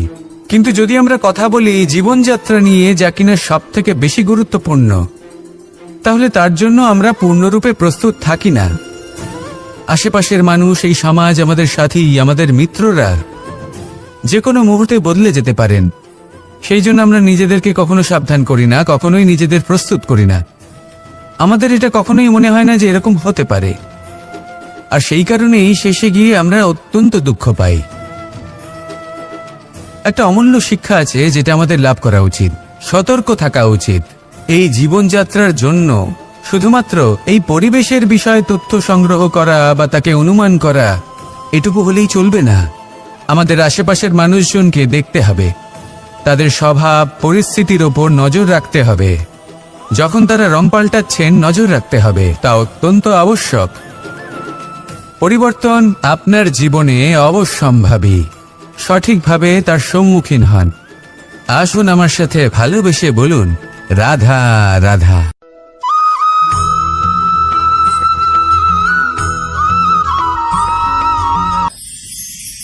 ঈশ্বর আসলে কে? সংসারের বেশিরভাগ মানুষের কাছে ঈশ্বর হলেন এই সংসারের রচয়িতা, পালনকর্তা। কারোর কাছে উনি জ্ঞাতা, কারোর কাছে উনি হলেন আস্থার প্রতীক, আবার কারোর জন্য শুধুমাত্র অন্ধ বিশ্বাস। কিন্তু এই ঈশ্বর কি কোনো শরীর, নাকি একটা বোধ, নাকি শুধুই শ্রদ্ধা? ঈশ্বর হলেন তিনি যিনি হলেন আপনার ইষ্ট। সেই জন্যই তো গুরু, মাতা, পিতা এনাদেরও ঈশ্বরই বলা হয়েছে। যাদেরকে আমরা ঈশ্বর বলে মনে করি, যারা আমাদের ইষ্ট, তারা আমাদের একটি পথ দেখান, একটি দিকে চালিত করেন। সেই পথে চলে আপনি শুভ কর্ম করতে পারেন। আর যখন কোনো ব্যক্তি তার ঈশ্বরের আদেশ পালন করেন, তখন সে নিজে থেকেই শুভ পথে অগ্রসর হয়ে যান। বেশ কয়েকজন মানুষ ঈশ্বরের ওপর আস্থা রাখেন এবং ভাবেন যে অনুচিত কোনো কাজ করা উচিত নয়, ঈশ্বর দেখছেন। ওনারা ভয় পান যে কোনো অনুচিত কর্ম করলে কে জানে তার পরিণাম কি হবে। এমন অনেক ব্যক্তি রয়েছেন যারা ঈশ্বরকে বিশ্বাস করেন এবং জানেন যে ঈশ্বর তাদেরকে দেখছেন, তাই যে যে শুভ কর্ম ওনারা করেছেন তার ফল তারা অবশ্যই পাবেন। এবার আপনি ভয় পেয়ে ঈশ্বরকে বিশ্বাস করবেন নাকি বিশ্বাসের দ্বারা ঈশ্বরকে বিশ্বাস করবেন, সেই সিদ্ধান্ত আপনারই। কিন্তু হ্যাঁ, যদি আপনার মনে ঈশ্বরের জন্য কোনো স্থান থাকে, যদি আপনার কোনো ইষ্ট থাকেন, যদি আপনি কাউকে ঈশ্বর মনে করেন, যার প্রত্যেক আদেশ আপনি পালন করে থাকেন, তাহলে বলি ঈশ্বর কখনো আপনাকে অনুচিত পথে চালিত করবেন না। আসুন আমার সাথে ভালোবেসে বলুন, রাধা রাধা।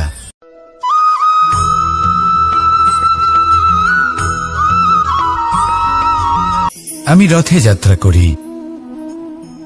বারবার থেমে আপনাকে দেখতে হবে, নিজেকে কিছু প্রশ্ন করতে হবে। আমি কি আজ সেই কর্মই করছি যেটা আমি করতে চেয়েছিলাম? আমি কি আজ সেই জীবন যাপন করছি যেমন আমি যাপন করতে চেয়েছিলাম? যদি এই প্রশ্নগুলোর উত্তর হ্যাঁ হয়, তাহলে এগোতে থাকুন, নয়তো থেমে যান এবং বিচরণ করুন। মনে রাখবেন, এই সংসার অত্যন্ত জটিল, আর এতে হারিয়ে যাওয়া অত্যন্ত সরল। সেই জন্য নিজে থেকে বারবার থামা এবং জীবন চিন্তন করা অত্যন্ত আবশ্যক। তাহলে সেটাই করুন, আর আমার সাথে ভালোবেসে বলুন, রাধা রাধা।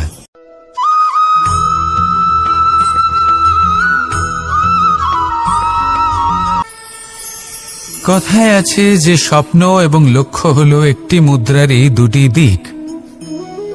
যতক্ষণ না স্বপ্ন দেখছেন, ততক্ষণ বুঝবেন কি করে আপনার লক্ষ্য কি? স্বপ্ন দেখে যদি নিজের লক্ষ্য বুঝতে পারেন, সেটা পেতে চান, তবেই সেটা লাভ করতে পারবেন।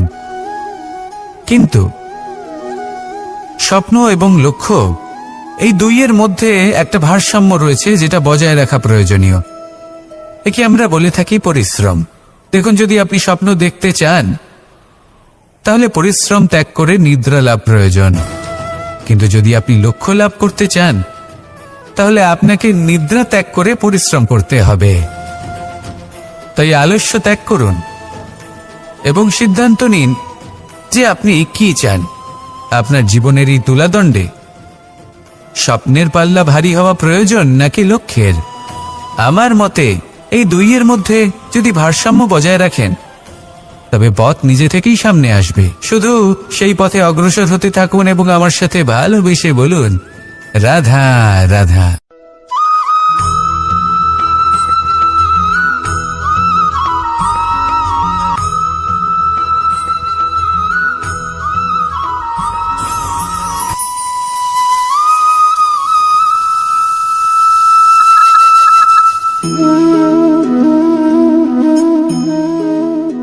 মোহনের বাঁশির এই সুর, এই সঙ্গীত কার না পছন্দ হয়? সবারই খুব ভালো লাগে। এবার এই সুর আসে কোথা থেকে?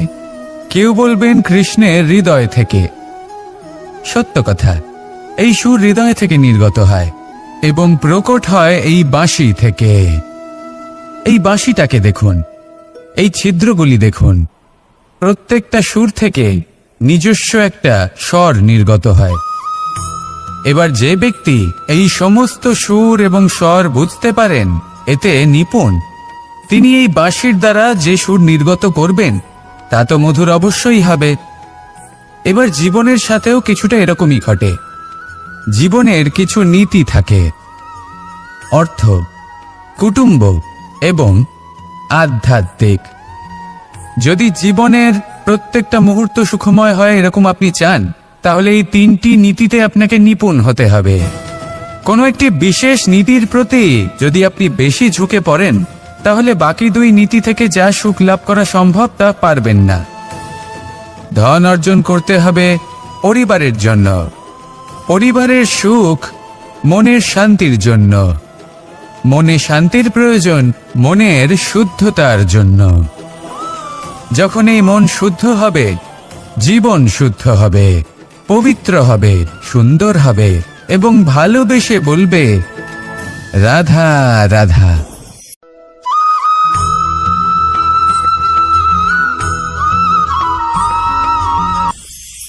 আপনারা সবাই একটা গাছের পাতাকে দেখুন। যতক্ষণ পর্যন্ত গাছের সাথে, মানে গাছের ডালের সাথে জুড়ে থাকে, সে সবুজ থাকে, বাতাসের সাথে সে নড়তে থাকে।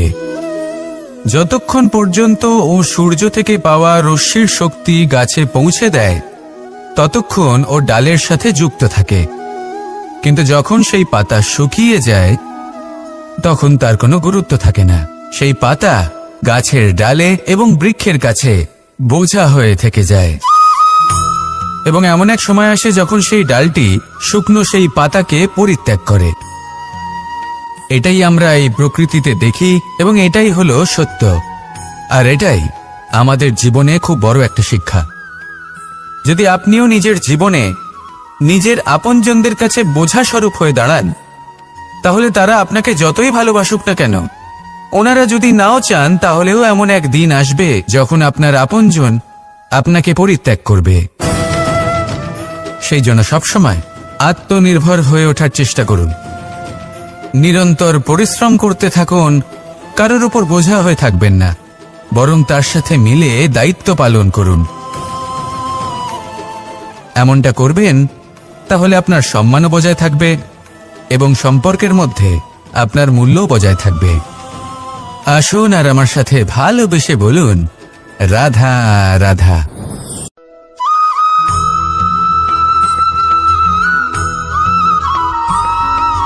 এই শুকনো পাতাটিকে দেখুন, নিষ্প্রাণ হয়ে পড়েছে। কোনো একটা সময় এই পাতাটি একটা গাছের ডালে ছিল। সেই গাছ ওর লালন পালন করত। যখন যখন বাতাস বইত, এই পাতায় কম্পন দেখা দিত, মনকে প্রফুল্ল করে তুলত। কোনো একদিন এই পাতা গাছের ডাল থেকে ঝরে পড়ে গেল। নিঃসন্দেহে ও নিজের স্বাধীনতা পেল, কিন্তু আস্তে আস্তে শুকিয়ে গেল, নিষ্প্রাণ হয়ে গেল। দেখুন, আমি এই কথা বলছি না যে স্বাধীনতা অনুচিত, কখনোই না। কিন্তু যে কোনো পরিস্থিতিতে স্বাধীন হতে চাওয়া এটা নিশ্চিতরূপে অনুচিত। আমরা যদি আমাদের জীবনে পরিবারের গুরুত্ব ভেবে দেখি, তাহলে এই পরিবারে যতই মতভেদ থাকুক না কেন, যতই মনোমালিন্য থাকুক না কেন, যতই বিবাদ থাকুক না কেন, এই সব মিটিয়ে নেওয়া অত্যন্ত প্রয়োজনীয়। সেই সবকিছু সমাপ্ত করা অত্যন্ত প্রয়োজনীয়। কখনো এই পরিবারকে ভাঙতে দেবেন না, কখনো এই পরিবার থেকে দূরে চলে যাবেন না।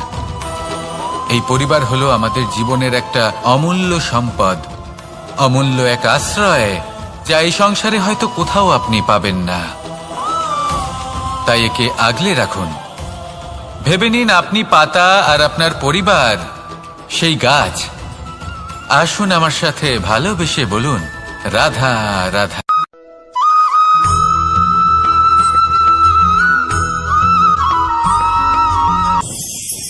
প্রেম আড়াই অক্ষর, মাত্র আড়াই অক্ষরের এই শব্দ প্রেম, এর মধ্যে ত্রিলোকের এবং সমগ্র ব্রহ্মাণ্ডের বীজ নিহিত আছে। এমন কি আছে যা এই প্রেম করতে পারে না? যেখানে শক্তি এবং বিদ্যা প্রয়োগ করে আপনি কিছুই করতে পারবেন না, সেটাও প্রেম দ্বারা অর্জন করা সম্ভব। প্রেম চাইলে পাথরেও ফুল ফোটাতে পারে। প্রেম চাইলে ন্যাড়া পাহাড়ের বুক চিরে নদীপথ তৈরি করতে পারে। চাইলে নিরক্ষর ব্যক্তিকে সংসারের শ্রেষ্ঠ জ্ঞানী করে তুলতে পারে। শুধুমাত্র এই প্রেমের জন্য সবার দুষ্ট কানাই ঘনশ্যাম হয়ে উঠেছিল। শুধুমাত্র এই প্রেমের টানেই ত্রিলোকের স্বামী দ্বারকাধীশ নির্ধন সুদামার পদসেবাও করেছিলেন। এই প্রেম হলো সংসারের সবথেকে বড় শক্তি। এই সংসারের আধার হলো প্রেম। এমন কিচ্ছু নেই যা এই প্রেমের পক্ষে সম্ভব নয়। যেখানে বিদ্যা এবং শক্তি সাহায্য করতে পারে না, সেখানে এই প্রেম আপনাকে জয়ী করে দিতে পারে। তাহলে আসুন আর আমার সাথে ভালোবেসে বলুন, রাধা রাধা।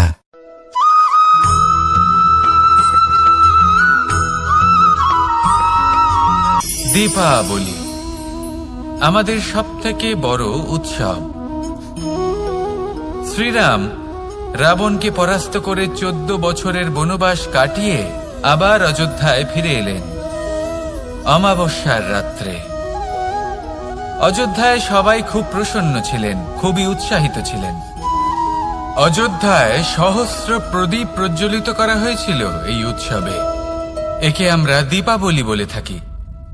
এবার এই বিষয়ে আমরা সকলে জানি। আপনি কি এটা জানেন যে শ্রীরাম বাস্তবে অমাবস্যার এক রাত আগেই অযোধ্যায় পৌঁছে গেছিলেন? সবার সামনে অমাবস্যার রাতে এসেছিলেন। এর কারণ কি? শ্রীরাম প্রমাণ করতে চেয়েছিলেন যে যে কোনো সময়, দিন হোক বা রাত, শুভ বা অশুভ হয় না। শুভ অশুভ কিছু থাকলে তা হলো মানুষের চিন্তা, তার ভাবনা, তার নির্বাচন আর তার কর্ম। নিজেই দেখে নিন। শ্রীরাম শুভ। তাহলে নিজের পরিবারের সাথে দীপাবলি পালন করুন। আপনাদের শুভেচ্ছা জানাই। আসুন আর আমার সাথে ভালোবেসে বলুন, রাধা রাধা।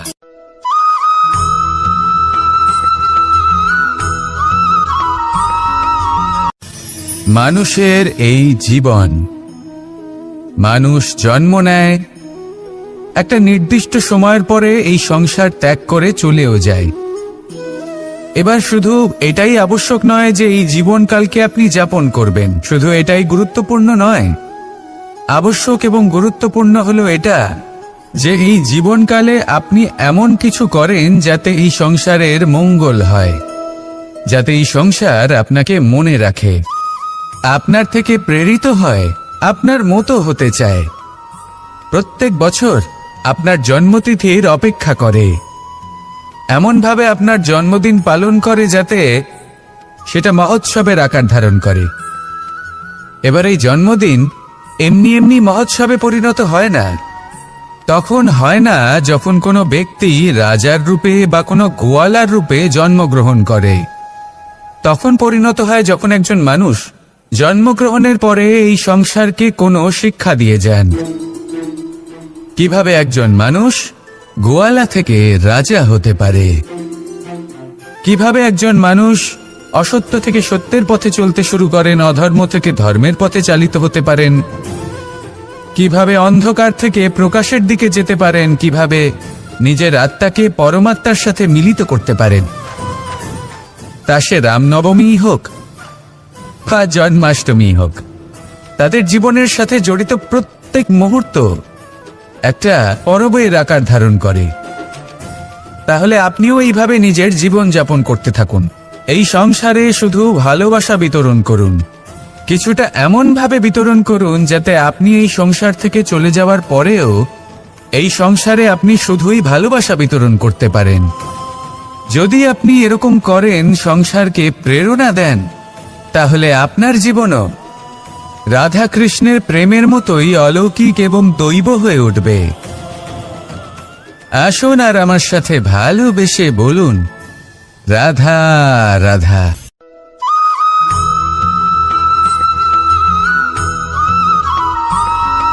ভোজন। এই সংসারে যেই হোক না কেন, কোনো মানুষ হোক, কোনো প্রাণী হোক, কোনো কীট হোক বা কোনো বনস্পতি হোক, প্রত্যেকের জন্য ভোজন অতি আবশ্যক। কারণ ভোজন থেকেই শক্তি পাওয়া যায়, আর সেই শক্তি দিয়েই সংসারের, আমাদের জীবনের সমস্ত কার্য করা যায়। এবার এমন এক ধরনের শক্তি হয় যা শীতের ঋতুতে সূর্য থেকে আমরা পেয়ে থাকি, আর আরেক ধরনের উত্তাপ হয় যা দিয়ে ভোজন রান্না করা হয়, সুস্বাদু নানান ধরনের ভোজন। এবার অত্যন্ত গুরুত্বপূর্ণ হলো যে ব্যক্তি সেই ভোজন বানাচ্ছেন তার মানসিক পরিস্থিতি এবং সেই ব্যক্তি যিনি ভোজন গ্রহণ করছেন তার মানসিক অবস্থা। যখনই আপনি ভোজন বানাচ্ছেন তখন ভালোবাসার সাথে কাজটা করুন, ধন্যাত্মক ভাব নিয়ে, সৎ ভাবনার সাথে। কারণ আপনার এই মানসিক স্থিতি শক্তির আকারে সেই খাদ্যের সাথে মিলে মিশে যায়। আর যখনই আপনি ভোজন গ্রহণ করছেন তখন সদ্ভাবনার সাথে, প্রসন্নতার সাথে গ্রহণ করুন, ধন্যাত্মক ভাব নিয়ে। যদি আপনি প্রসন্নতার সাথে রান্না করেন, প্রসন্নতার সাথে খাদ্য গ্রহণ করেন, তাহলে আপনি প্রসন্নই থাকবেন, আর মন সুপ্রসন্ন হয়েই বলবে রাধা রাধা।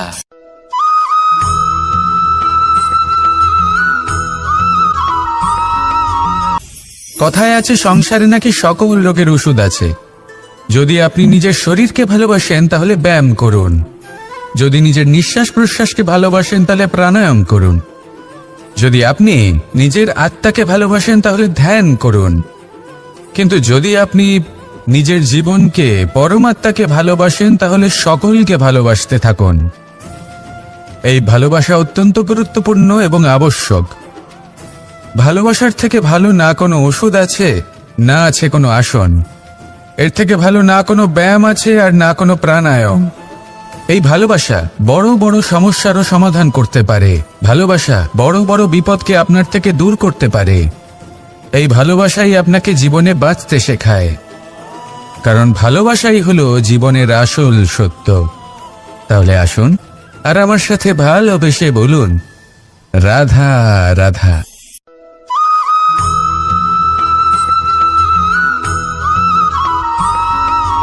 আমি মনুষ্যরূপে জন্ম নিয়েছি এবং সমস্ত কর্ম এই রূপেই করেছি, কিন্তু আশ্চর্যের বিষয় হলো যে আজও মানুষ আসেন এবং হাত জোড় করে প্রার্থনা করেন যেন আমি ওনাদের সহায়।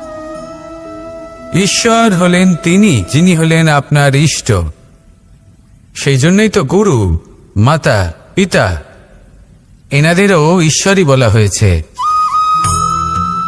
যাদেরকে আমরা ঈশ্বর বলে মনে করি, যারা আমাদের ইষ্ট, তারা আমাদের একটি পথ দেখান, একটি দিকে চালিত করেন। সেই পথে চলে আপনি শুভ কর্ম করতে পারেন। আর যখন কোনো ব্যক্তি তার ঈশ্বরের আদেশ পালন করেন তখন সে নিজে থেকেই শুভ পথে অগ্রসর হয়ে যান। বেশ কয়েকজন মানুষ ঈশ্বরের ওপর আস্থা রাখেন এবং ভাবেন যে অনুচিত কোনো কাজ করা উচিত নয়, ঈশ্বর দেখছেন। ওনারা ভয় পান যে কোনো অনুচিত কর্ম করলে কে জানে তার পরিণাম কি হবে। এমন অনেক ব্যক্তি রয়েছেন যারা ঈশ্বরকে বিশ্বাস করেন এবং জানেন যে ঈশ্বর তাদেরকে দেখছেন, তাই যে যে শুভকর্ম ওনারা করেছেন তার ফল তারা অবশ্যই পাবেন। এবার আপনি ভয় পেয়ে ঈশ্বরকে বিশ্বাস করবেন নাকি বিশ্বাসের দ্বারা ঈশ্বরকে বিশ্বাস করবেন, সেই সিদ্ধান্ত আপনারই। কিন্তু হ্যাঁ, যদি আপনার মনে ঈশ্বরের জন্য কোনো স্থান থাকে, যদি আপনার কোনো ইষ্ট থাকেন, যদি আপনি কাউকে ঈশ্বর মনে করেন যার প্রত্যেক আদেশ আপনি পালন করে থাকেন, তাহলে বলি ঈশ্বর কখনো আপনাকে অনুচিত পথে চালিত করবেন না। আসুন আমার সাথে ভালোবেসে বলুন, রাধা রাধা।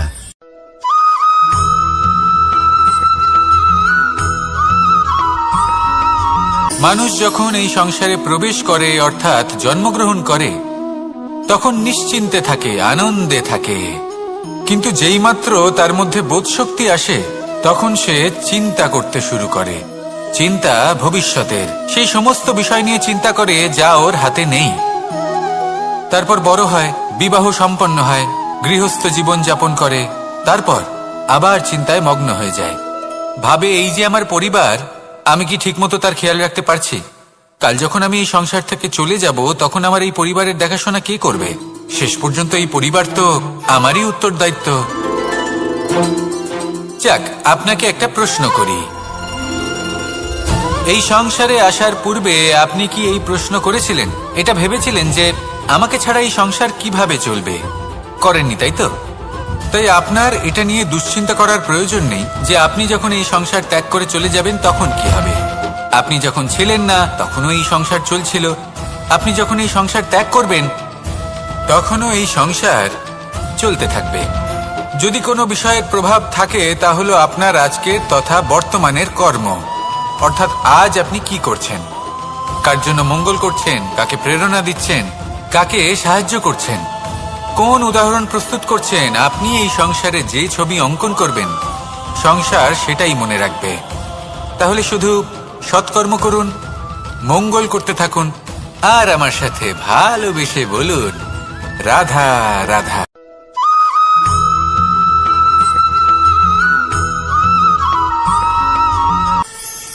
কথায় আছে যে স্বপ্ন এবং লক্ষ্য হলো একটি মুদ্রারই দুটি দিক। যতক্ষণ না স্বপ্ন দেখছেন ততক্ষণ বুঝবেন কি করে আপনার লক্ষ্য কি? স্বপ্ন দেখে যদি নিজের লক্ষ্য বুঝতে পারেন, সেটা পেতে চান, তবেই সেটা লাভ করতে পারবেন। কিন্তু স্বপ্ন এবং লক্ষ্য এই দুইয়ের মধ্যে একটা ভারসাম্য রয়েছে যেটা বজায় রাখা প্রয়োজনীয়। একে আমরা বলে থাকি পরিশ্রম। দেখুন, যদি আপনি স্বপ্ন দেখতে চান তাহলে পরিশ্রম ত্যাগ করে নিদ্রা লাভ প্রয়োজন। কিন্তু যদি আপনি লক্ষ্য লাভ করতে চান তাহলে আপনাকে নিদ্রা ত্যাগ করে পরিশ্রম করতে হবে। তাই আলস্য ত্যাগ করুন এবং সিদ্ধান্ত নিন যে আপনি কি চান। আপনার জীবনের এই তুলাদণ্ডে স্বপ্নের পাল্লা ভারী হওয়া প্রয়োজন নাকি লক্ষ্যের?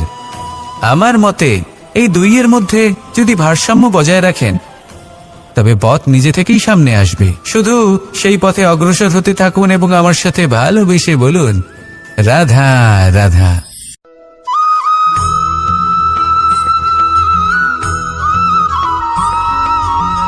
সংসারে আমাদের জীবনে যখন কোনো সুখ বা দুঃখ আসে তার জন্য আমরা কাউকে না কাউকে অবশ্যই দায়ী করে থাকি, তাই না?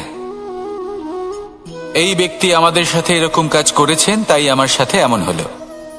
ওই ব্যক্তি যদি এমনটা না করতেন তাহলে আজ আমি ওই স্থানে পৌঁছতে পারতাম। সবই আপনার দৃষ্টিভঙ্গির ওপর নির্ভরশীল, আর যদি আপনার দৃষ্টিভঙ্গি এমন হয় তাহলে তা অনুচিত। সত্যি কথা বলতে এই সংসারে ভিন্ন ভিন্ন ধরনের মানুষ আছে।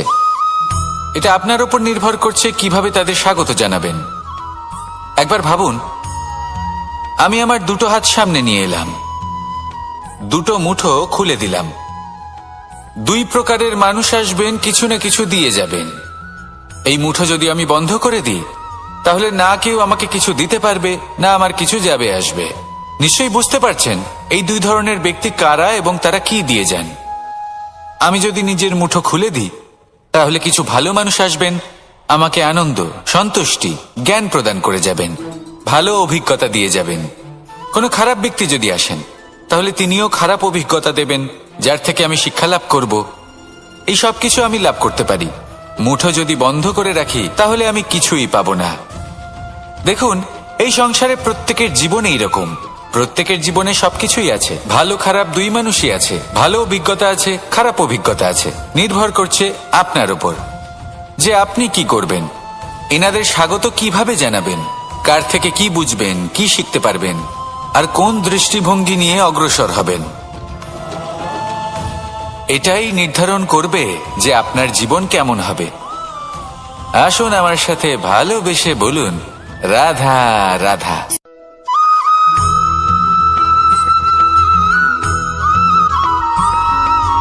আমরা যখনই কোনো যাত্রায় যাব বলে মনে করি, তখনই আমরা প্রস্তুত থাকি আসন্ন বিপদের জন্য বা সংকটের জন্য।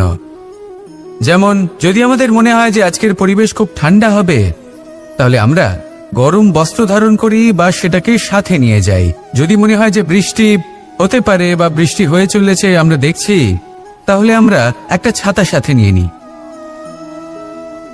আমরা প্রস্তুত থাকতে চাই এবং এটাই উচিত, এবং সেই কারণেই আমরা যাত্রায় সাফল্য লাভ করি।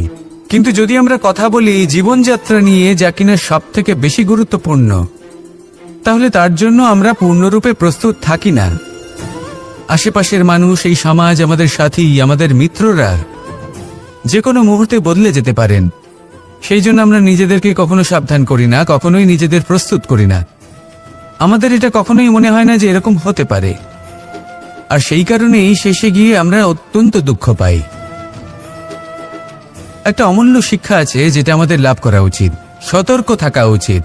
এই জীবনযাত্রার জন্য শুধুমাত্র এই পরিবেশের বিষয়ে তথ্য সংগ্রহ করা বা তাকে অনুমান করা, এটুকু হলেই চলবে না। আমাদের আশেপাশের মানুষজনকে দেখতে হবে, তাদের স্বভাব পরিস্থিতির ওপর নজর রাখতে হবে। যখন তারা রং পাল্টাচ্ছেন, নজর রাখতে হবে, তা অত্যন্ত আবশ্যক। পরিবর্তন আপনার জীবনে অবশ্যম্ভাবী। সঠিকভাবে তার সম্মুখীন হন। আসুন আমার সাথে ভালোবেসে বলুন, রাধা রাধা।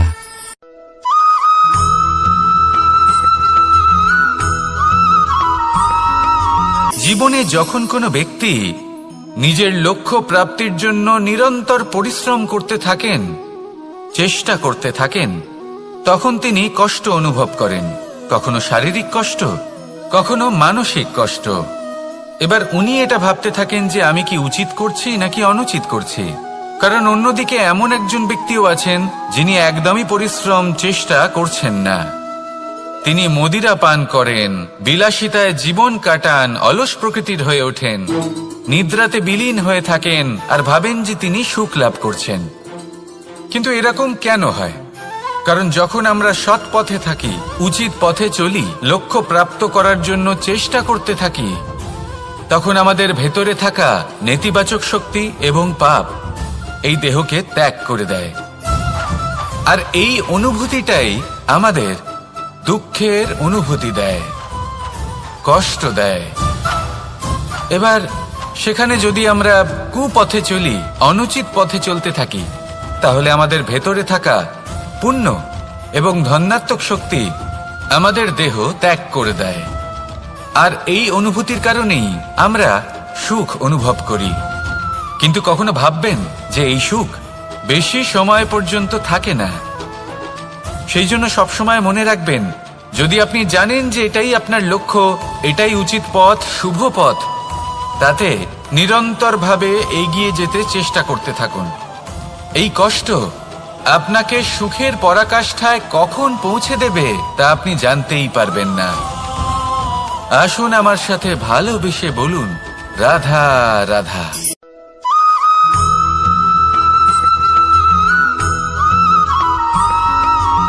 প্রতিনিধি ওই বৃক্ষের পাতাকেই মনে করা হতো। সব প্রশংসা ওই পাতাকেই করা হতো। যেখানে চোখের আড়ালে থাকা সেই জল মাটির নিচে থেকে নিঃস্বার্থভাবে নিজের কাজ করে যেত, সেই বৃক্ষকে শক্তি প্রদান করত। কয়েকদিন পরে সেই পাতার অহংকার হতে শুরু করল।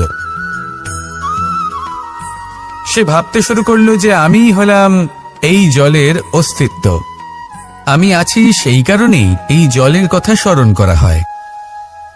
আর কিছুদিন পরে সেই বৃক্ষ সেই জল শোষণ করা বন্ধ করে দিল এবং সর্বপ্রথম মৃত্যু হলো সেই পাতার। সেই পাতা যা আকাশকে স্পর্শ করছিল তা ঝরে মাটিতে পড়ে গেল। আর প্রত্যেক ব্যক্তি তার ওপর দিয়ে হেঁটে চলে যেত, তাকে দেখে আর কেউ প্রশংসা করত না। সেই জন্য জীবনে কখনো অহংকার করবেন না, বিশেষ করে তাদের কখনো অহংকার প্রদর্শন করবেন না যাদের কারণে আপনি সাফল্য লাভ করেছেন, যারা আপনার জীবনের আধার।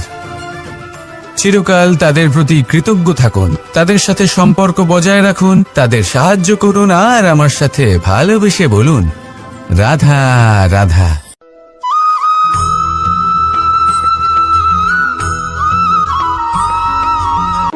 যখন আমরা হাঁটতে থাকি আর আমাদের পায়ে কাঁটা বিঁধে যায়, তখন মুখ দিয়ে আহ বেরিয়ে আসে, কান্না চলে আসে, আর অনেক সময় অভিশাপও বেরিয়ে আসে। কিন্তু আমরা কি কখনো এটা এইভাবে দেখেছি, এইভাবে ভেবেছি যে আমরা যে পথে চলেছি সেই পথে কাঁটা বিঁধেছে, নাকি আমরা সেই পথ নির্বাচন করেছি যাতে শুধুই কাঁটা রয়েছে? নাকি আমরা এভাবে ভেবে দেখেছি যে এই কাঁটা আমাদের কষ্ট দিতে এসেছে, নাকি এটা আমরাই বিছিয়ে রেখেছিলাম? সাবধান থাকা উচিত ছিল, কারণ কাঁটা বিঁধলে যন্ত্রণা হবে, চিৎকার করে ফেলতে পারি, মুখ থেকে অভিশাপও বেরিয়ে আসতে পারে। কিন্তু এই অভিশাপ শুধুমাত্র আমাদের তরফ থেকে অভিশাপ হয়, সামনের ব্যক্তিটির ওপরও নির্ভর করে। এবার সেই ব্যক্তি যদি এমন হয় যে ফুল আর কাঁটা এই দুই সমানভাবে গ্রহণ করতে পারে, তার কাছে অভিশাপও বরদানে পরিণত হয়। শেষ পর্যন্ত ব্যাপারটা দাঁড়ায় ভাবনা, চিন্তা, দৃষ্টিভঙ্গির ওপর। কারণ আপনার এই ভাবনাই সত্যি হয়ে সামনে আসে। সেই জন্য এই ভাবনা, চিন্তা, মানসিকতাকে গুরুত্ব সহকারে দেখবেন। এই বিবেচনা নিয়ে বিবেচনা করতে শিখুন। আমার কথার অর্থ হলো যে জীবনে যখন এরকম কিছু একটা ঘটবে, তখন ভেবে দেখুন যে এরকম কেন হলো। আপনি কি এমন কোনো কর্ম করেছিলেন যার কর্মফল এটা? এমন কোনো কাজ যা অনুচিত ছিল, অসত্য ছিল, যা অভদ্রতার কারণ ছিল? ভেবে দেখা প্রয়োজন। দেখুন, ইচ্ছে হলো আপনার যে আপনি কি করতে চান, ভাবনা আপনার, সত্য আপনার, জীবন আপনার, সিদ্ধান্ত আপনার। আসুন আর আমার সাথে ভালোবেসে বলুন, রাধা রাধা।